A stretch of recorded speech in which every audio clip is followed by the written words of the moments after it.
Hello friends, I'm Tim Wildsmith. In this video, we're going to take a closer look at the all-new, redesigned, revamped ESV Quentel from Schuyler Bibles.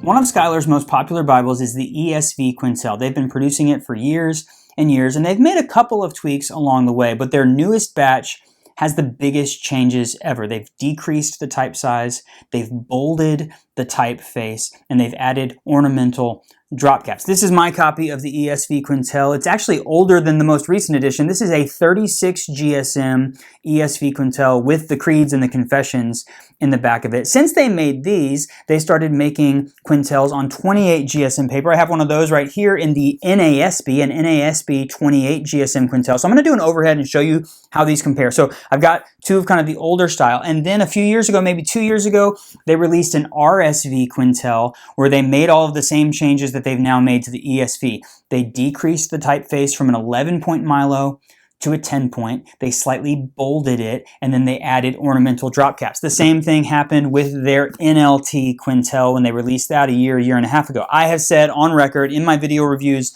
of these two Bibles that they are two of the best Schuyler Bibles ever produced. I actually like the 10-point typeface better than the 11. The drop caps kind of here or there. I don't actually need them, but I think they're cool. So they've taken some of the concepts from these Bibles, they've put them into the ESV Quentel and changed it from this style. I even brought along my Traveris because the drop caps look similar to these. So I'm going to be able to do an overhead and kind of compare these Bibles for you in order for you to get a good idea of what the newest ESV Quentel looks like. They've got it available with and without the Apocrypha. They've got it available in a bunch of different leather options and colorways. And I believe they've just gotten these in at the beginning of June 2024. And then in August, they said on their website, they have another batch of them coming in. So there's going to be a lot of different options of the new ESV Quentel available. So I wanted to create a video, show you some comparisons so you can understand what you're getting if you order one of those new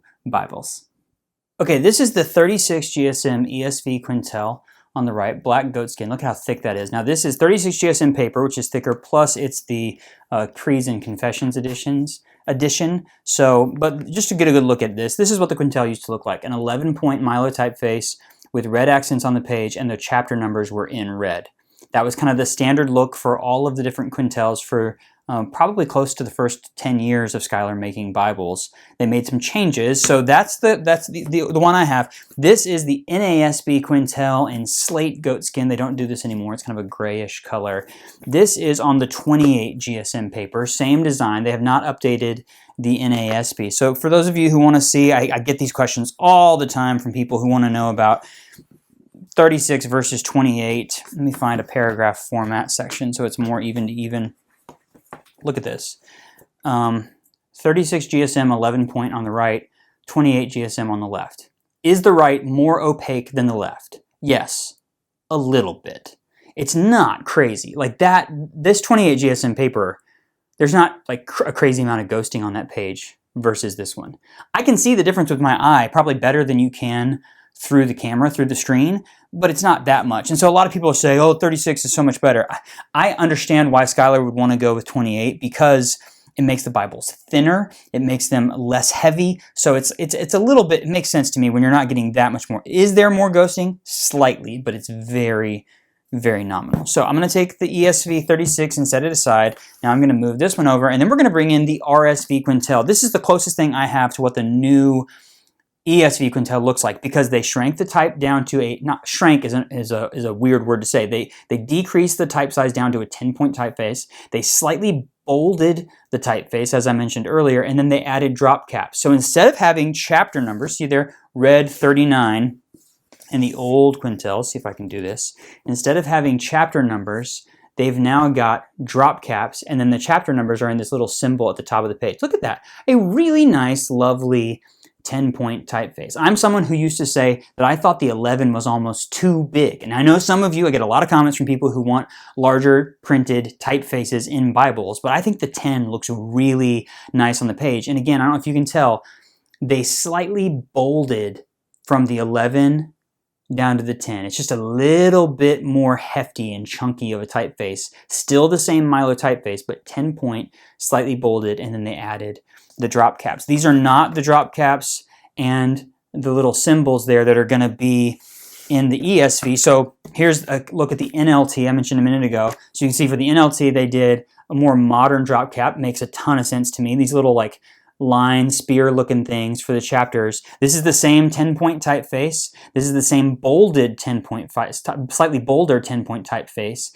but different drop caps. I think that really matches the fact that the NLT is a more modern thought for thought functional equivalence translation versus the RSV. So did I get something on there? Oh no, that's just a little thing. So these are the two that the ESV Quentel is going to be the most like, slightly bolder typeface with drop caps. Now, they're not using either of these drop caps. It looks to me based on their website that they're using the same drop caps that they used in the Traveris. And then the little symbol above the chapter is like these wings. I honestly don't really love those wings that they chose to use on the ESV Quentel, but the drop caps are going to look like this. So the difference here is like a red design with what, can you see that? A red design with white letters, whereas in the RSV it's like a white design with red letters. And then again, right there where that says 9, there's going to be these wings. I'll put a photo in here so you can see the page of the new ESV Quentel. But in terms of what it looks like on the inside, it's going to be this 10-point typeface. It's going to be the drop caps, and it's going to be a little bit of a bolder typeface. Very nice and easy to read. 28 GSM paper. By the way, this is the RSV with the Apocrypha, and they're making the ESV options with and without the Apocrypha, and then lots of new leather choices. So let's do this one more time. I'll bring the NASB 28 GSM 11-point typeface next to the RSV 28 GSM 10-point typeface, slightly bolder with the drop caps. That's the main difference from on the left. Even though it's NASB, this is what the old ESV Quentels would have looked like, the last iteration of them. And then this is what the new ones are going to look more like with that different drop cap and the little wings next to the chapter numbers. So just gives you a good idea of what they're doing and the changes that they're making for the new ESV Quentels.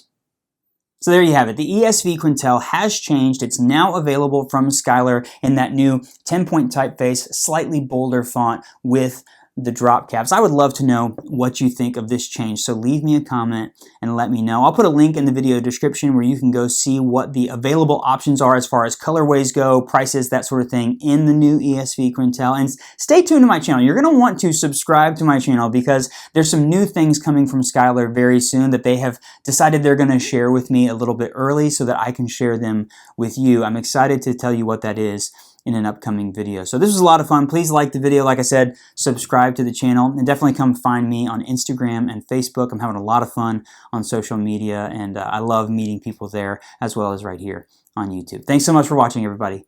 I'll see you next time.